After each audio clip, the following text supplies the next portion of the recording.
నమస్తే అంకుల్. కే- ప్రస్తుతం రేవంత్ అన్న పరిపాలన ఎట్లా అనిపిస్తుంది? మరి ఇప్పటి వరకు అయితే కేసీఆర్ అప్పులు చేసి బయటపడ్డాడు కాబట్టి రేవంత్ అన్న ప్రభుత్వమే మంచిగా అనిపిస్తాం మాకు.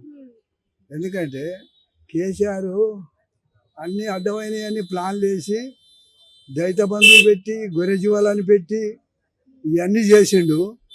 అవి దళిత బంధువు పెట్టినప్పుడు వాళ్ళ అన్నదమ్ములే కొట్టుకున్నారు, లొల్లులు పెట్టుకున్నారు. ఎందుకంటే ఆయన పార్టీకి సంబంధించిన వాళ్ళకే దళిత బంధువు 10 లక్షలు ఇచ్చాడు. ఇక అట్లాగా ఇక మిగతా వాళ్ళకు చెప్పులు కుట్టుకునేటోనికి ఇవ్వలేదు. వాడు రాజకీయంలో తిరిగేటోనికే ఇచ్చిండు. ఆయన పార్టీ తరపున తిరిగేటోనికే ఇచ్చిండు. ఆయన గొర్రె జీవాలు ఇచ్చేటోనికి గొర్రె జీవాలు ఇస్తానని 78 కోట్లు అవి అకౌంట్లు వేసుకున్నాడు. అవి కూడా బయటికి వెళ్ళలేదు. అవన్నీ ఆయన 78 కోట్లు కాదు 17,000 కోట్లు అని అంటున్నారు. 7,000 కోట్లు 78 కోట్లు అవన్నీ ఆయన అకౌంట్ చేసుకొని ఇడిపిస్తాడు.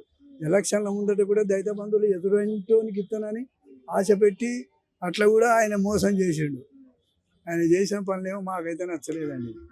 అంటే మరి రేవంత్ అన్న పరిపాలనలో ఉచిత బస్సు పెట్టిండు కదా, దాని వల్ల ఉపయోగం ఉందంటారు? ఉచిత బస్సు కొద్దిగా రాంగ్ ఉన్నది. ఎందుకంటే 60 ఏళ్ళు 50 ఏళ్ళు దాటిన వాళ్ళకును ఈ కాలేజీ పిల్లలకు ఉచిత బస్సు పెట్టి మిగతా వాళ్ళకు మగవాళ్ళకు హాఫ్ టికెట్ పెట్టనుండే. అదే ఒక 50 రూపాయలు అయ్యేదానికి 20 రూపాయలు పెట్టనుండే. ఇప్పటి వరకైనా ఏం పర్వాలేదు. రేవంత్ అనే రాజ్యం మంచిగా ఉంది. ఇప్పటికీ అప్పులు పుడుకుంటూ వస్తాడు. క్రమక్రమంగా ఆయన ఒప్పుకున్న అన్ని ఇచ్చే పొజిషన్లోనే ఉన్నాడు ఆయన రేవంత్ అన్న. ఇప్పుడు ఆయన కూడా ఇప్పుడు అప్పు కోసానికే పోయిండు కదా అమెరికాకు. థ్యాంక్ యూ అండి.